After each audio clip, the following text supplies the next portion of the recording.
चलिए माता एवं बहनों को मेरा प्यार भरा नमस्कार। कैसे हैं आप सभी? अच्छे हैं? आई होप कि आप सभी लोग अच्छे होंगे। क्यों अच्छे बनने की प्रयास कर रहे हैं? और हमने कहीं पे सुना था कि कोशिश करने वालों की कभी हार नहीं होती। तो अगर आप प्रयास कर रहे हैं, अगर आप कोशिश कर रहे हैं, तो आपका ये प्रयास और कोशिश एक दिन जरूर रंग लाएगी और आपको इस भीड़ से उठाकर इस स्टेज पर बिठाएगी।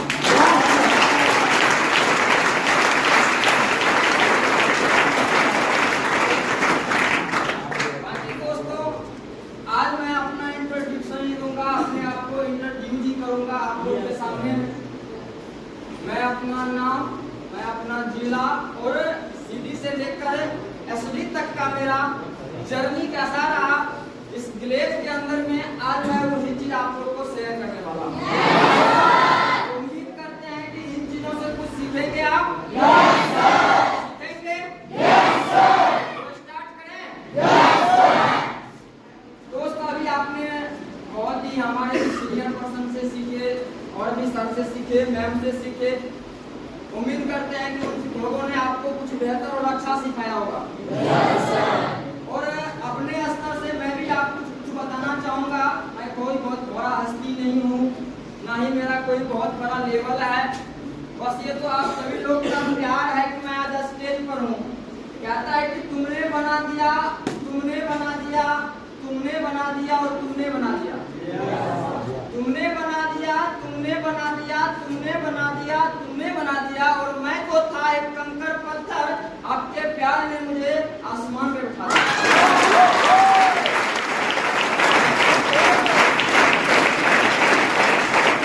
हो रहा है तो आप लोग परेशान क्यों है? कोई दिक्कत परेशानी? तो नहीं नाराज है? कोई इधर आ गया, आप उदास हो गए आप लोग।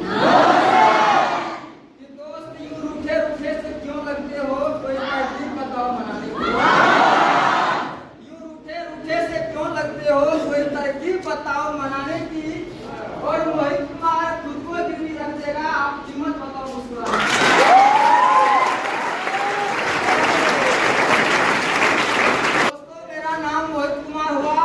बिहार के खूबसूरत डिस्ट्रिक्ट सुपौल का रहने वाला हूँ। आज आप लोग जिस किसी के भी माध्यम से, दोस्त, रिलेशन या जिसके भी माध्यम से सुनारा सा प्लेटफॉर्म को आपको देखने, सुनने, समझने तथा काम करने का मौका मिला। आज से कुछ महीना पहले मुझे भी एक परम मित्र के माध्यम से इस गोल्डन सा प्लेटफॉर्म को जानने, समझने को मौका मिला था। जब मैंने इस जगह पे आया था, तो जैसे सबके साथ होता है, मेरे भी साथ वही हुआ।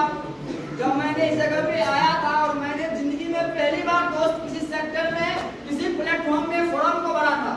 अगर मैं अपनी पढ़ाई लिखाई की बात करूं तो बहुत ज्यादा नहीं था। मैंने 10th गांव से ही क्वालिफाई किया और 11th मैंने दरभंगा यूनिवर्सिटी से क्वालिफाई किया और 12th मैंने सहरसा में जाके किया, क्योंकि दरभंगा कुछ सूट नहीं किया मुझे। तो मैंने जब 12th में सहरसा में था तो उस समय में मैं बस 2 से 3 महीना पढ़ाई किया, तब तक में लॉकडाउन आ गया और लॉकडाउन के अंदर में हर चीज बंद हो गया और मैंने फिर उसके बाद अच्छे से पढ़ाई भी नहीं की है। उसके बावजूद भी बिहार के अंदर में, बिहार में कुछ भी हो सकता है, उसके बावजूद भी मैंने 281 नंबर से 12th क्वालिफाई किया। और उसके बाद मैंने अपना एडमिशन पार्ट 1 में करवाया ही था कि मुझे मौका मिला अपने दोस्त के माध्यम से उस सुनार सा प्लेटफॉर्म को जानने की और समझने की। मैंने इस जगह पे आया दोस्त, मैंने इस जगह पे ज्वाइनिंग किया, मैंने ट्रेनिंग अटेंड किया, काम को जाना, मैंने सीडी से पीडी बना, पीडी से एडी और एडी से आज एक खूबसूरत लेवल, एसडी लेवल पर काम आपके सामने में आए, ज्वाइनिंग किए, सीडी से पीडी बने, एडी बने और तुरंत एसडी बनकर आपके सामने में खड़े हो गए। क्या इतना आसान है? क्या लगता है सीडी से एसडी का जर्नी इतना आसान होगा? नहीं, इतना आसान नहीं था ये जर्नी।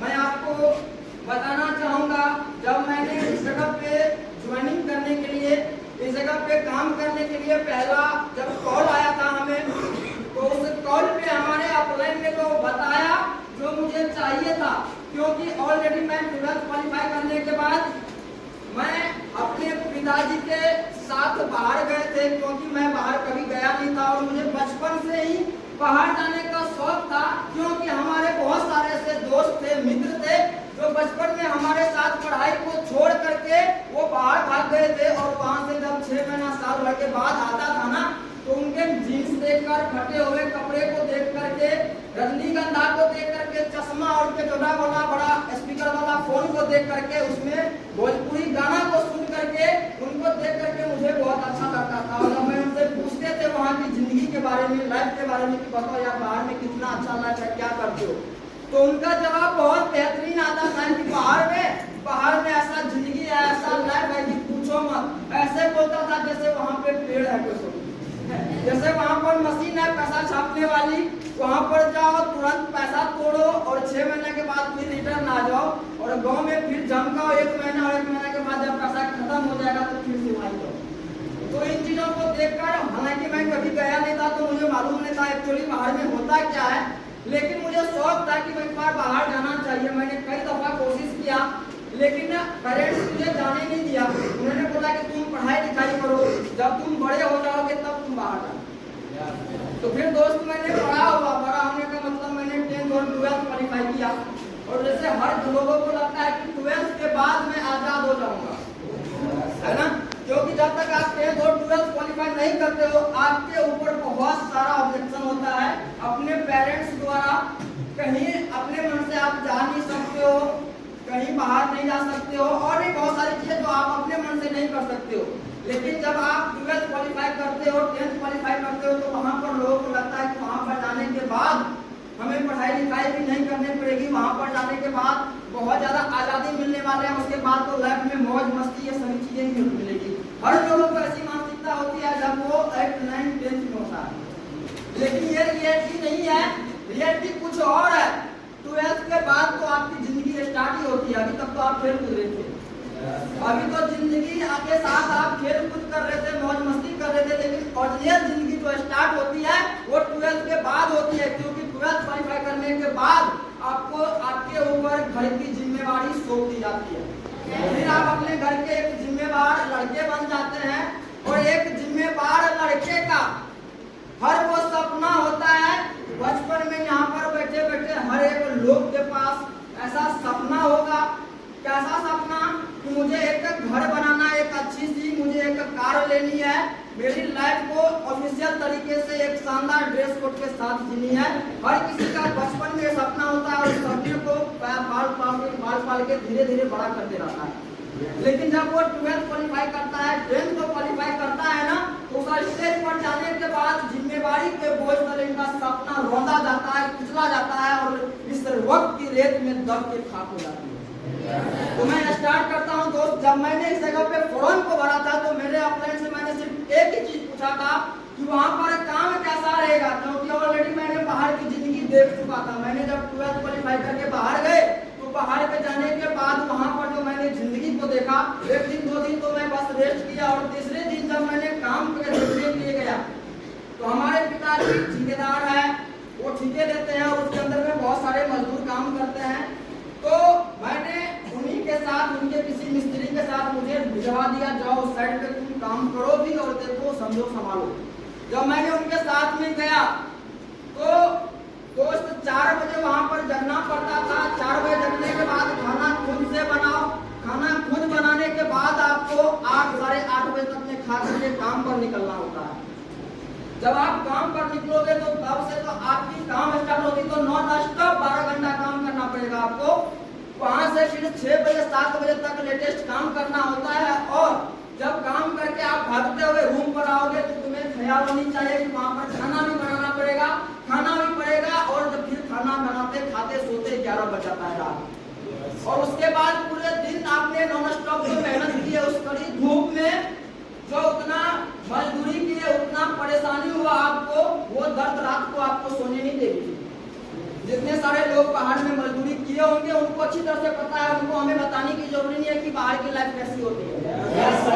तो मैंने जब वहाँ पे गया तो 2 दिन 4 दिन और 10 दिन में मैं इतना ज्यादा परेशान हो गया, उस काम से इतना ज्यादा तंग आ गया कि ऊपर वाले से एक ही तमन्ना करते थे कि हे भगवान, अगर मैं यही करना था मुझे जीवन में, यही करना था तो फिर मैंने क्यों सजाया उतना बड़ा बड़ा सपना, फिर मैंने क्यों देखा वो ख्वाब, फिर मैंने क्यों पढ़ाई किया और पढ़ाई के पीछे 15 साल टाइम के साथ साथ पैसा भी इन्वेस्ट किया, जब लास्ट में मुझे मेहनत की मजदूरी करना था।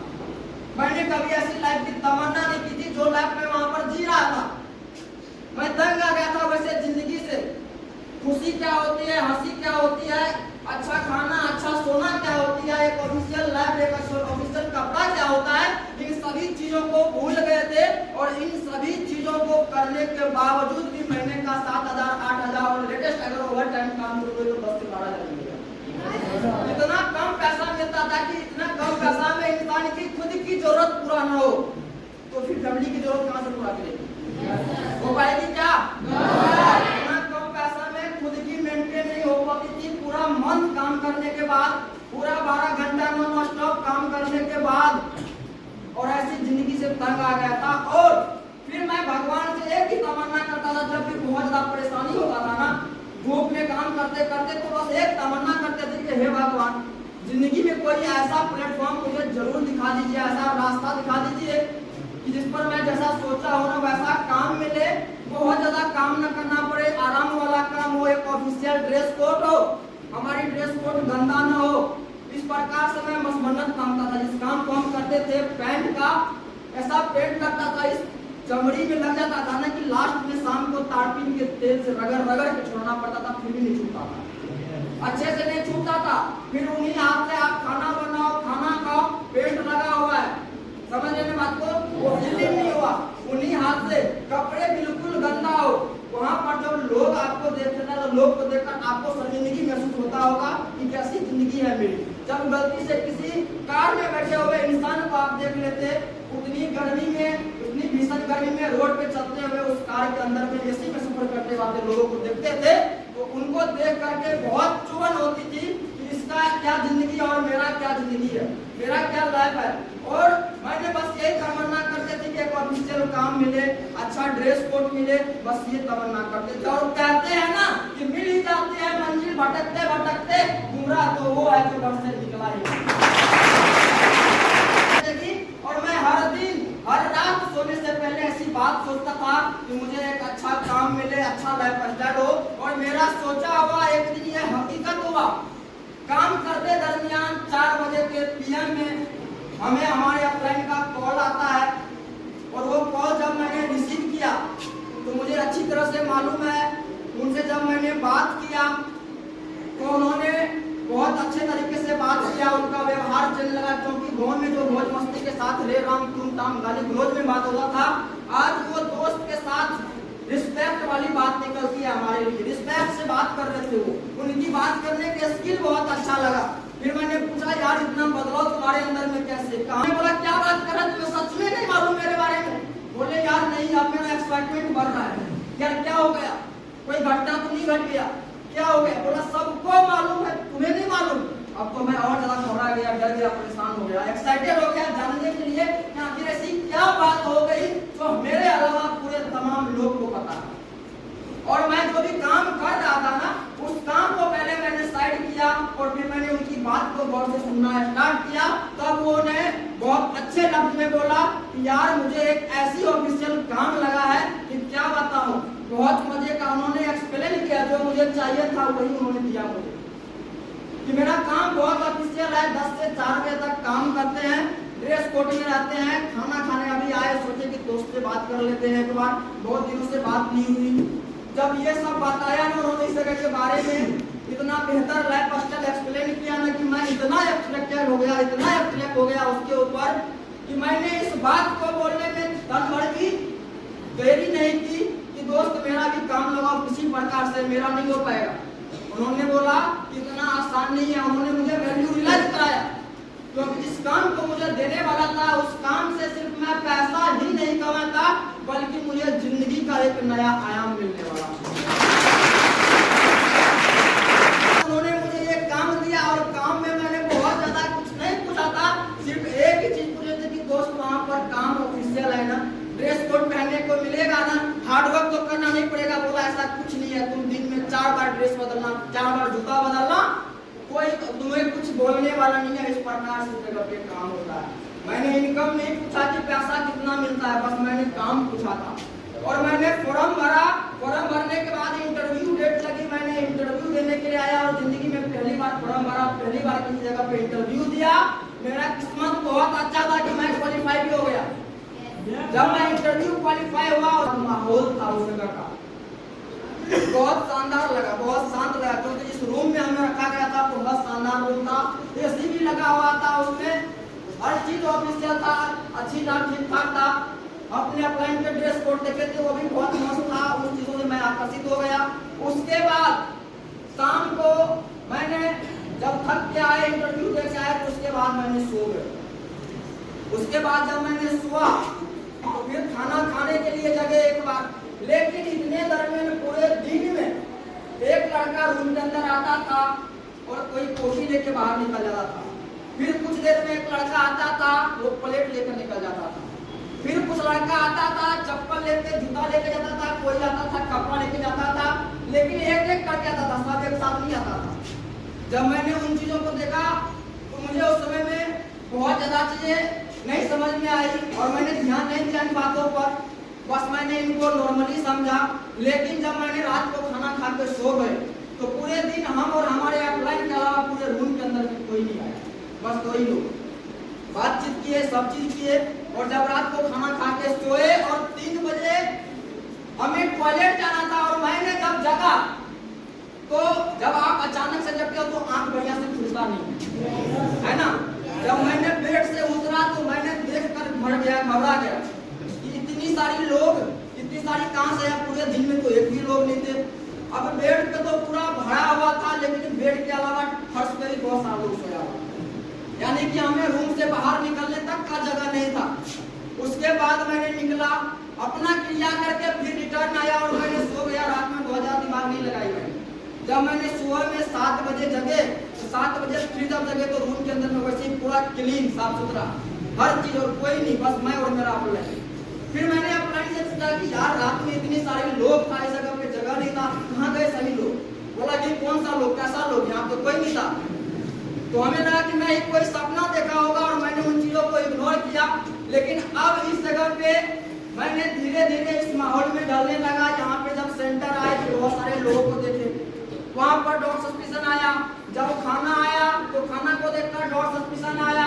फिर रूम में धीरे धीरे अब करके लड़का बढ़ने लगा और 2 दिन 4 दिन 5 दिन तक में इतना जगह, इतना लड़का आ गया रूम में कि अब सिर्फ सोना तो दूर की बात, सिर्फ बैठे रहते, सिर्फ बैठे रहते थे। और सभी लड़का था वहाँ पर, सब अपना अपना काम करता था, बातचीत करता था। लेकिन इन चीजों को देखकर अब मुझे अच्छा नहीं लगा, काम के ऊपर डाउट होने लगा, सस्पिशन होने लगा। और 2 दिन 4 दिन 5 दिन तक में हमें यहाँ पर मन बिल्कुल भी नहीं लगने लगा, क्योंकि जैसा हमने सोच के आए थे उस वक्त मुझे वैसा कुछ भी नहीं दिखा, कुछ अनुभूति हुआ, कुछ नहीं मिला। और ऐसे चीजों को देख करके मैंने डिसीजन ले लिया कि मुझे शायद इस जगह पे काम नहीं करनी है। मैं जो सोचा वो नहीं मिला और मुझे यहाँ से चले जाना चाहिए था। और मैंने अपना बैग उठाया और मैंने उस जगह से, दोस्त निकल चुके थे, बाहर जा ही रहे थे, गेट पर एक ऐसे शख्स से मुलाकात हुआ जिनके बाद मेरी जिंदगी बदलने वाली। ऐसे शख्स से मुलाकात हुआ जो हमारे आइडियल, हमारे ग्रेट अपलाइन बनने वाले थे।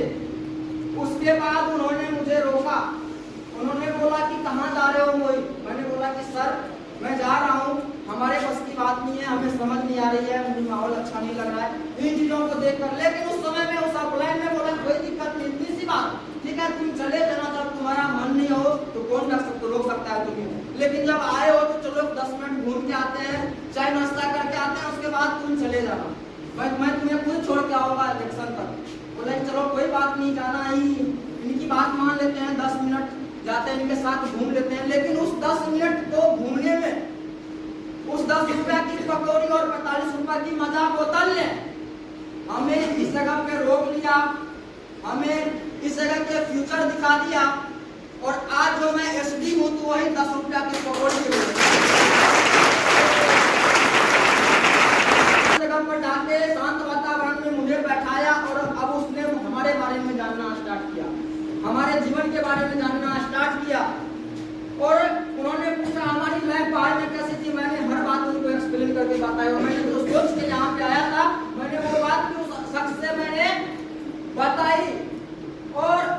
बाद सब चीज हमारे बारे में जानने के बाद उन्होंने हमें इस जगह के बारे में 1 से 2 घंटा में शॉर्टली तरीका से जितना एक्सप्लेन करने का था इस जगह के बारे में एक्सप्लेन कराया।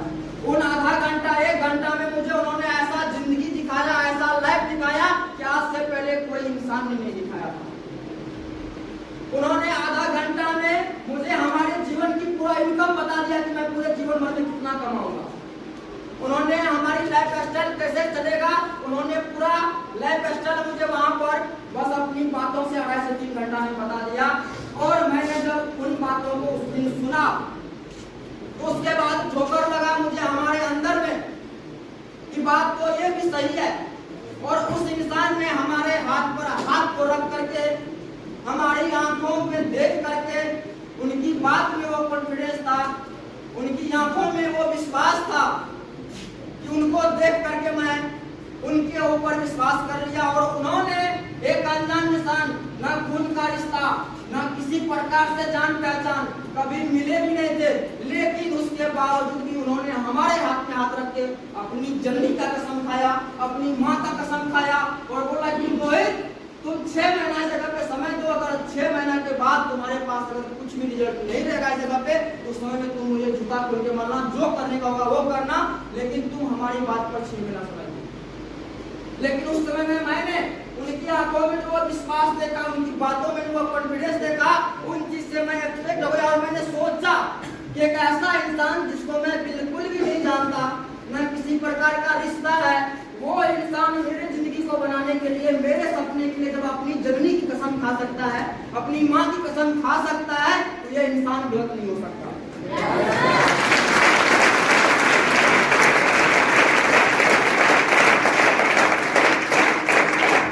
उसके बाद दोस्त मैंने उस पर ब्लाइंडली भरोसा किया, आंख बंद करके उनके ऊपर भरोसा किया और मैंने अपनी जिंदगी सौंप दी उनको कि सर ये जिंदगी अब आपके हवाले है, आपके हाथ में है।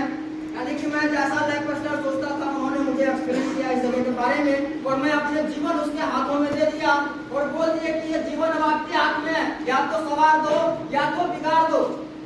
और मैंने उसके बाद हर दिए गए गाइडलाइन को फॉलो किए, हर दिए गए रास्ता पे चले, जिन्होंने कहा उसको मैंने लक्ष्मण की लकीर मानकर फॉलो किया। लेकिन उस रास्ता पे चल के, वैसे गाइडलाइन में चल के, वैसे अनुशासन में चल के, उस आउटलाइन के वैसे दिए गए रास्ता पे चल के मुझे बहुत दर्द हुआ, कभी कभी बहुत दुख हुआ, मैंने कभी कभी रोया भी। इतना कठिन था वो रास्ता, इतना परिश्रम था, लेकिन मेरी मंजिल, मेरी सपने भी बहुत बड़ा था। और वहां तक जाने के लिए मुझे उस परेशानी से गुजरना था। आपने सुना था ना कि ये इश्क नहीं आसान, मुश्किल से पाना है और एक आग का दरिया है और डूब के जाना है। जो प्यार था ना, मेरा जो सपना था ना, वो मेरा मंजिल था ना, वो था एक शानदार घर। मेरा जो इश्क था ना, वो था एक शानदार गाड़ी। मेरा जो मोहब्बत थी ना, वो था एक शानदार लाइफ स्टाइल, ड्रेस कोड। और इन चीजों से मैंने इश्क कर बैठे थे बचपन से ही और हमेशा से ही। और उन्होंने इस चीज को देने के लिए वादा किया, प्रॉमिस किया, कसम खाई, कमिटमेंट किया।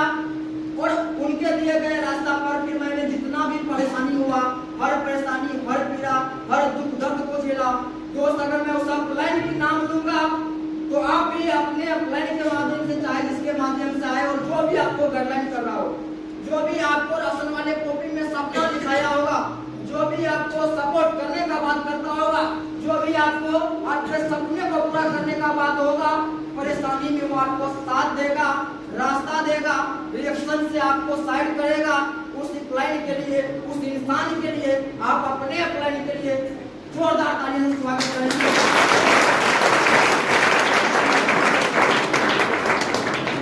उस शख्स का नाम है, उस भगवान का नाम है आरडी लेवल पर कार्यरत मिस्टर मनीष सर।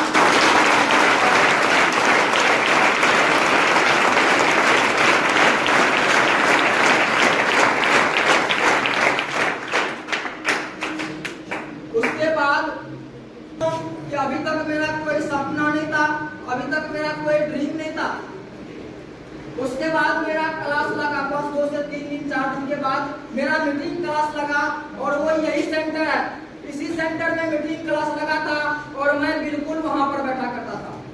उस दिन मैं वहां पर बैठा था, इसी प्रकार से भीड़ था, इस उसके बाद एक इंसान, मैंने जब घंटों तक यहाँ पर बैठा, समथिंग 2 से 2.5 घंटा बैठा इस जगह पे, मैंने 5 बजे सुबह आ चुका था, लेकिन मीटिंग लेने के लिए वो सर 7:30 बजे आए थे इस जगह पे।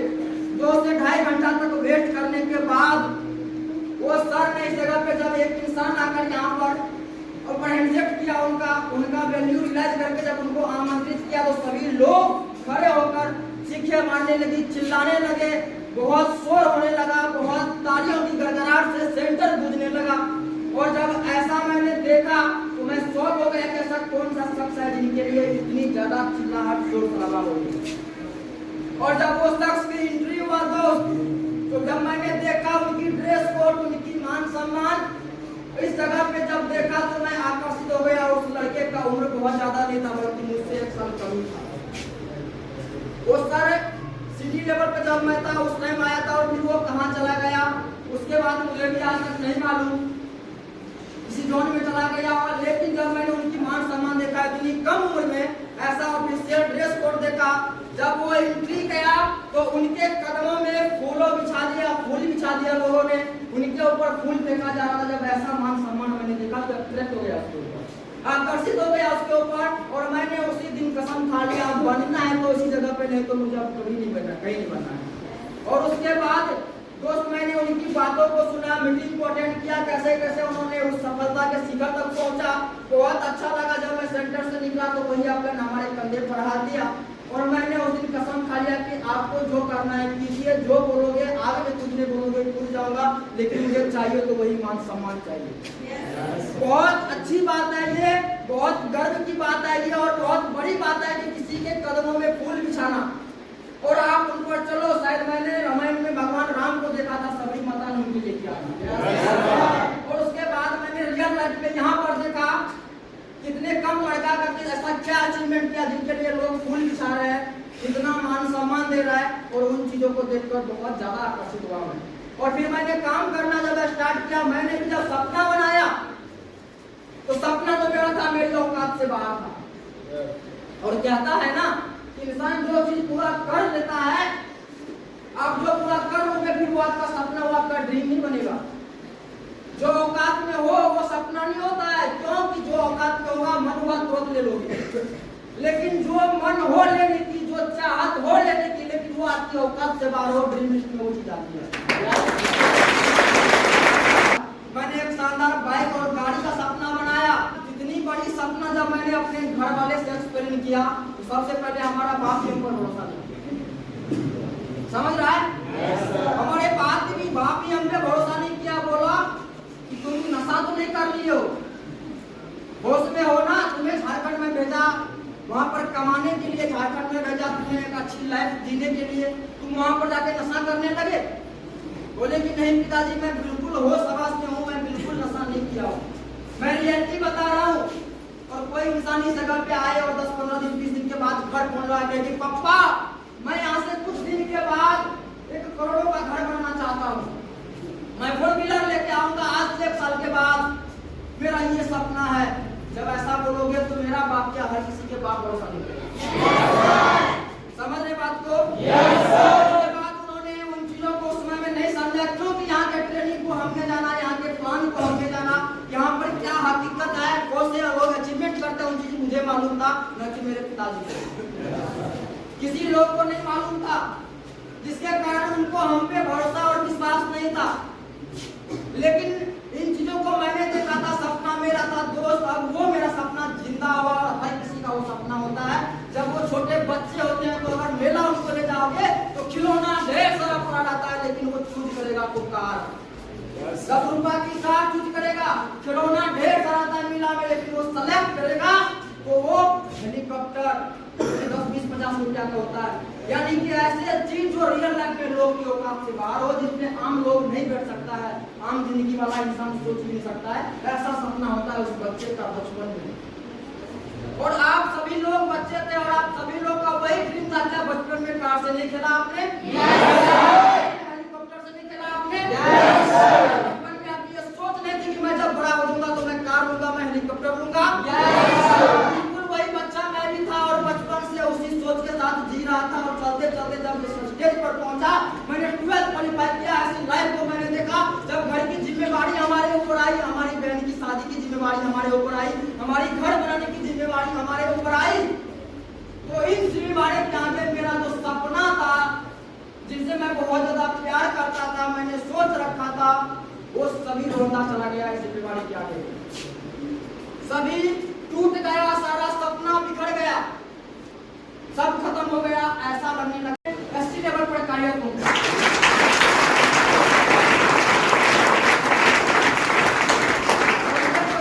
बड़ा लेवल नहीं है, मैं यहाँ पर ही शांत नहीं रहूंगा, मैं यहाँ पर ही संतुष्ट नहीं रहूंगा। समझ रहे हैं बात को? मेरी उड़ान बहुत ऊंचे तक जाने का है। वो कहते हैं ना, एक शायरी है कि अभी तो सूरज का निकलना बाकी है, अभी तो चिड़ियों का झांकना बाकी है, अभी तो मुर्गों का बांग देना भी बाकी है, और अभी तौली है मुट्ठी भर जमीन तौलना अभी पूरा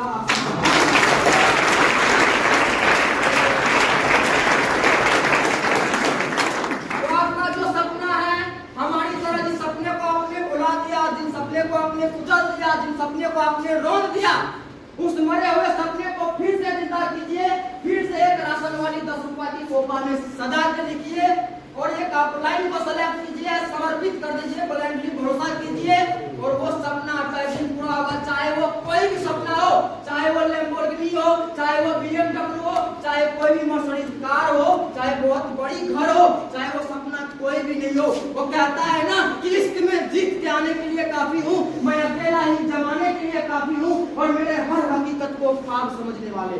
मैं जब मैंने लैम्बोर्गिनी कहा, जब मैंने BMW कहा, जब मैंने रेंज रोवर कहा, ये हकीकत है इस जगह का, और मेरे हर हकीकत को ख्वाब समझने वाले, तू ये मत सोच कि मैं कमजोर हूँ, मैं अकेला ही पूरे नींद उड़ाने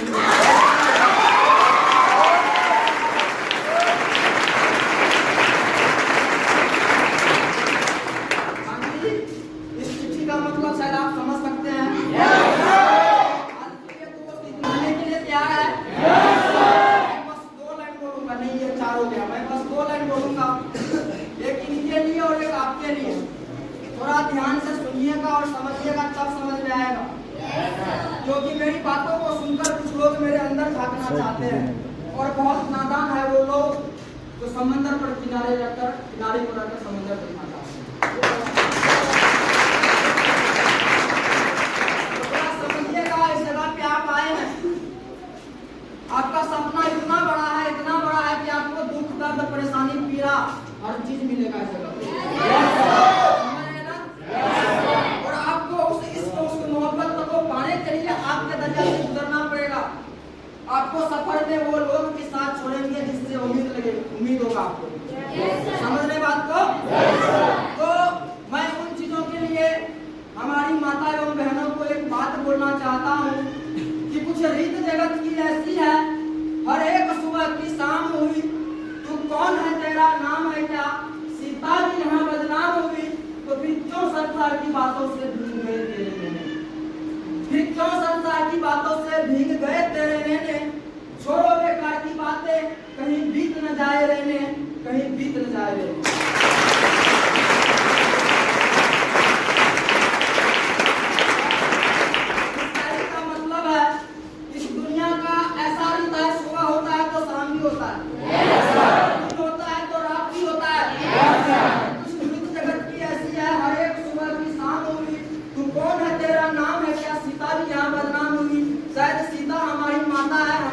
जननी है, जगदम्बा है, जिन्होंने पूरे सृष्टि का निर्माण किया, जिन्होंने हमें बनाया, आपको बनाया, जिन्होंने इस दुनिया को बनाया, लोग ने उनके ऊपर भी उंगली उठाई, उनके चरित्र के ऊपर भी उंगली उठाई। जब वो लंका से आया था अयोध्या, उस समय में लोग ने उनके ऊपर, उनके चरित्र के ऊपर उंगली उठाई कि लंका से रहकर आई है, क्या पता चरित्र क्या होगा, इनकी अग्नि परीक्षा लिया जाए। अब सोचो, जिन्होंने उनको जन्म दिया, जिन्होंने भगवान था, उनके ऊपर भी लोग ने उंगली उठाया, तो हम और आप किस खेत का मूल्य है? क्या आपको छोड़ देंगे लोग? उंगलियां नहीं उठाएंगे? उठाएंगे। लोग आपको भी गलत बोलेंगे, जब सीता माता को नहीं छोड़ा तो वो आपको भी नहीं छोड़ेंगे, आपको भी लोग ताना देंगे, ऐसी बात बोलेंगे कि आपके कान भरकर आपके कानों से ब्लड निकलेगा। आप बर्दाश्त नहीं कर पाओगे, लेकिन आपके उन सपनों के लिए, उन कामयाबी के लिए जितना परेशानी आप यहाँ पर झेल रहे हो, वहां तक पहुंचने के लिए इस बात को भी आपको सहना होगा, बर्दाश्त करना होगा। बर्दाश्त करने के लिए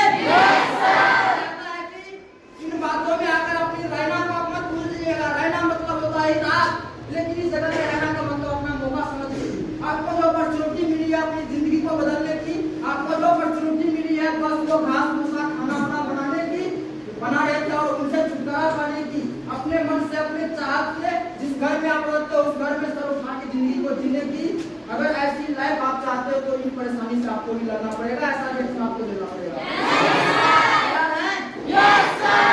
तो इन लोगों की बातों में और बहकावे में अगर आप अपनी रहना तो मत खो देना। ये अपॉर्चुनिटी, ये मौका आपको बार बार नहीं मिलेगा। एक बार आपको मौका मिला है अपने लाइफ को बदलने का और शायद मौका का डेफिनेशन आपने साइकोलॉजी में सुना। बताने की जरूरी नहीं है। आप हमारे भाई लोगों के लिए मोहब्बत करते हैं, मोहब्बत करते हो? किसका है? प्यार है? बहुत अच्छी बात है। मोहब्बत होनी चाहिए, इश्क होनी चाहिए, प्यार होनी चाहिए, तभी जिंदगी को जीने में मजा लगेगा। और दोस्त ये इश्क, ये प्यार, ये मोहब्बत सिर्फ लड़कियों से नहीं होनी चाहिए। इश्क, ये प्यार, ये मोहब्बत आपको अपने सपने से भी होना चाहिए। आपको अपने माता और पिता के सपने से भी होना चाहिए। और जिन लोगों का मोहब्बत लड़की से है तो दोस्त आज आप लड़की के चक्कर में, आज आप इधर उधर के चक्कर में 2025 के जो ये जमाना है ना, इसको मत भूलिएगा, इसको मत बिता दीजिएगा, नहीं तो आने वाले 2030 की महंगाई बोलेगी हीरा बेटे।